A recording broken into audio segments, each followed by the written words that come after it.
ಏನಮ್ಮ ಕಷ್ಟ ಅಲ್ಲ, ಏನು ಕಷ್ಟ ಹೇಳಿ.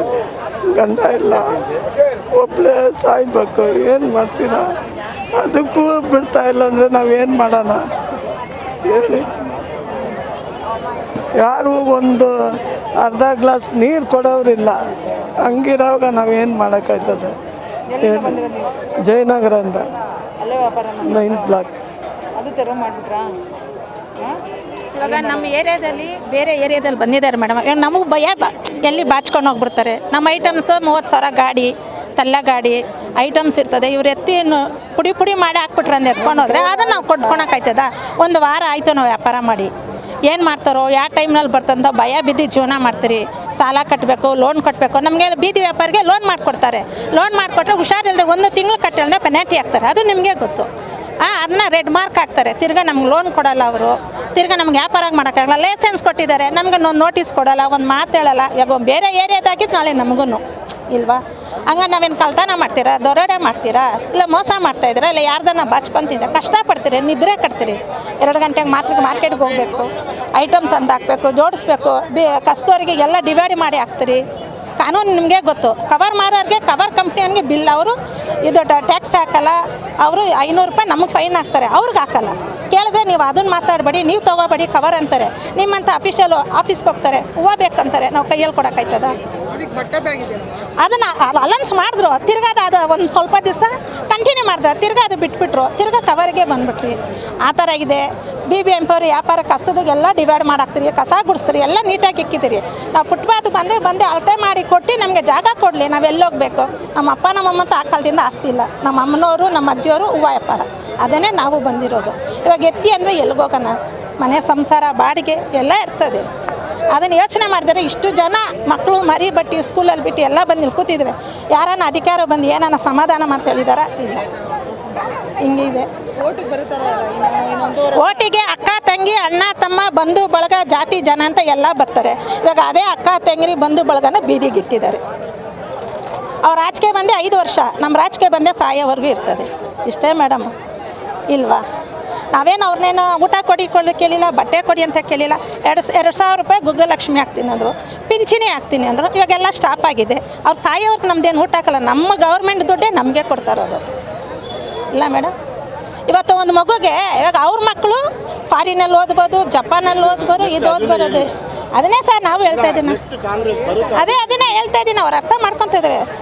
ಇಲ್ಲಿ ಕರ್ನಾಟಕ ನಮ್ಮ ದೇಶ, ನಮ್ಮ ಭಾಷೆ ಅಂತಾರೆ. ಹೊರಗಡೆ ದೇಶಕ್ಕೆ ಮಕ್ಕಳನ್ನ ಕಳಿಸಿ ಓದಿಸ್ತಾರೆ.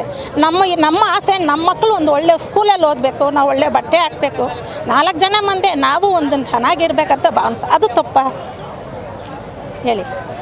ಅದನ್ನು ದುಡಿಬಾರ್ದು ಅಂದರೆ ನಾವು ಇನ್ನೆಂಗೆ ಬದುಕೋಣ? ಹಂಗಾದ್ರೆ ಇವ್ರ ಅಪ್ಪ ತಾತ ಮುತ್ತ ಕಾಲದವ್ರು ಸಂಪಾದಿಸಿ ಇಟ್ಟಿದ್ದಾರೆ, ಇವರು ದುಡ್ದಿದ್ದಾರೆ, ಮುಂದೆರೆದಿದ್ದಾರೆ. AC ರೂಮಲ್ಲಿ ಕುತ್ಕೊಂಡು ಊಟ ಮಾಡ್ತಾರೆ. ನಾವು ಮಳೆ ಬಂದರೆ ಮರ ಎಲ್ಲಿ ಬಿದ್ದೋಯ್ತದೋ, ಎದ್ದು ಬಿದ್ದು ಓಡಾಯ್ತೀರಿ ಮೇಡಮ್.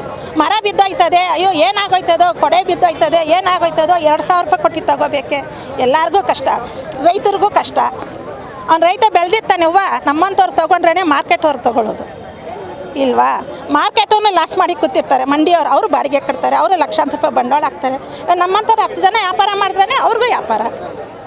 ನಮ್ಮಂಥವ್ರು ಆಟೋದವ್ರು ಬರ್ತಾರೆ, 100 ರೂಪಾಯಿ 50 ರೂಪಾಯಿ ನಾವು ಯೋಚನೆ ಮಾಡಲ್ಲ. ಅಣ್ಣ ನೀನು ತಿನ್ನು, ನಾವು ತಿಂತೀರಿ ಅಂತೀರಿ. ಅದೇ ಅಫಿಷಿಯಲವರು ನಾವು ಕಾನೂನು ಮಾತಾಡ್ತೀರಿ ಅಂತಾರೆ. ನಮ್ಮಂಗೆ ಆಟೋ ಡ್ರೈವರ್ಗೂ ಲಾಸೆ, ಪ್ರತಿಯೊಬ್ಬರಿಗೂ ಹೊಟ್ಟೆಪಾಡೆ ಇದೆ. ಇಲ್ಲ ಮೇಡಮ್, ಇವಾಗ ಎಲ್ಲ ಅಫಿಷಿಯಲ್ಲು ಮಾರ್ಕೆಟ್ಗೆ ಹೋಗಿ ಹೂವು ತೊಗೊಂಡು ಪೂಜೆ ಮಾಡ್ತಾರಾ? ಇಲ್ಲ. ನಮ್ಮಂಥವ್ರ ಹತ್ರ ಬಂದು 50 ರೂಪಾಯಿ 20 ರೂಪಾಯಿ ಹೂವು ತೊಗೊತಾರೆ. ಅದನ್ನು ತಪ್ಪು ಅಂದರೆ ಹೆಂಗೆ?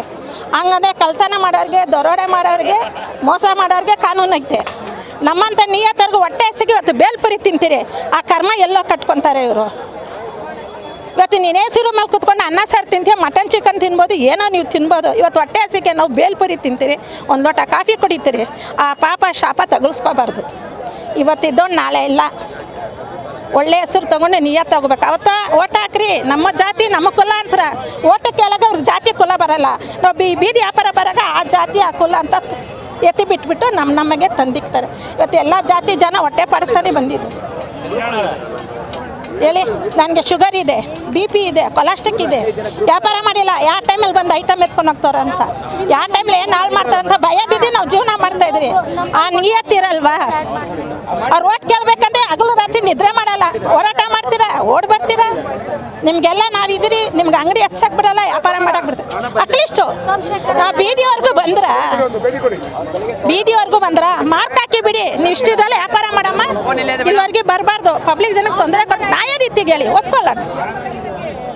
ಅದೇನು ಬಿಟ್ಬಿಟ್ಟು ನೀನು ಅಡಿ ಸಮೇತ ಎತ್ಬಿಟ್ರೆ ನಮ್ಮ ಮಕ್ಕಳು ಮರಿ ನೀವು ಸಾಕ್ತೀರಾ, ನಮ್ಮ ಮಕ್ಕಳು ಮರಿಗೆ ಒಳ್ಳೇದು ಕೆಟ್ಟದ್ದು ನೋಡ್ತೀರಾ, ನೀವು 5 ಸ್ಟಾರ್ ಹೋಟ್ಲಲ್ಲಿ ಮದುವೆ ಮಾಡ್ತೀರಾ. ಅಟ್ಲೀಸ್ಟ್ ನಾವು ದೇವಸ್ಥಾನದಲ್ಲಿ ದಾರ್ಯ ಇದು ಕೊಡಲ್ವ ನಮ್ಮ ಮಕ್ಕಳಿಗೆ? ನಮ್ಗೆ ಆಸೆ ಅನುಭವ ಇದೆ ತಾನೆ, ನಾವು ಮನುಷ್ಯರು ತಾನೆ, ದೇವ್ಗಳ ಮನುಷ್ಯರಮ್ಮ.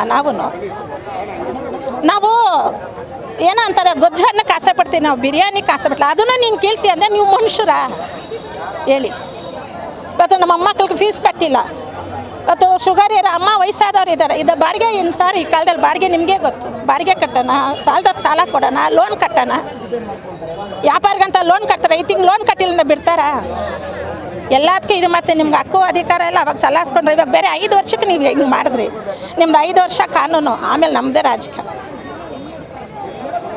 ಇವಾಗ ನಿಮ್ಮಂಥವ್ರ ಮನೆ ಕೆಲಸ ಮಾಡಿ ನಾವು ಜೀವನ ಮಾಡ್ತೀರಿ, ನಿಮ್ಮ ಕೈನಲ್ಲಿ ಆಯ್ತದ? ಅದನ್ನು ಅರ್ಥ ಮಾಡ್ಕೊಂಡು ಅವ್ರು ಬದುಕಬೇಕು ಇಲ್ವಮ್ಮ? ನಾಯ ರೀತಿ ಧರ್ಮಕ್ಕೆ ಭಗವಂತನ ಭಯ ಬೀಳಬೇಕು, ಮನುಷ್ಯನ ಭಯ ಬೆಳೆದು. ನೀನು ಮನುಷ್ಯನೇ, ನಾನು ಮನುಷ್ಯ, ನೀನು ಓದಿದ್ಯಾ, ನಾನು ಓದಿಲ್ಲ, ನೀನು ಚೇರ್ ಮೇಲೆ ಕೂತಿದ್ಯಾ, ನಾವು ನೆಲದ ಮೇಲೆ ಕೂತಿದ್ದೀರಿ. ಸಾಯವಾಗ ಎಲ್ಲಾಗ್ತಾರೆ, ಒಂದೇ ಮಣ್ಣಿಗೆ ಹಾಕಿ ಉಣೋದು. ಅದನ್ನು ಯೋಚನೆ ಮಾಡಿಬಿಟ್ರೆ ಮನಸ್ಸಾಕ್ಷಿ ಇದ್ದಿದ್ದ ಇವತ್ತು ಅವ್ರು ಬಗೆಹರಿಸಿರೋರು. ಇಲ್ಲವ್ರಿಗೆ ಬಂದಿಲ್ಲ ಅಂದರೆ ಭಗವಂತ ನೋಡ್ಕೊತಾರೆ. ಅಷ್ಟು ಜನ ಪಾಪ ಕರ್ಮಗಳು ಅವ್ರು ಉಯ್ಕೋಬಾರ್ದು. ಒಬ್ಬರು ಬಾಯಿ ಇದ್ದಂಗೆ ಒಬ್ಬರು ಬಾಯಿ ಇರಲ್ಲಮ್ಮ, ಭಗವಂತ ನೋಡ್ತಾ ಇರ್ತಾನೆ. ಅವನಿಗೇನ ದೊಡ್ಡವನಿಗೆ ಯಾರೂ ಇಲ್ಲ.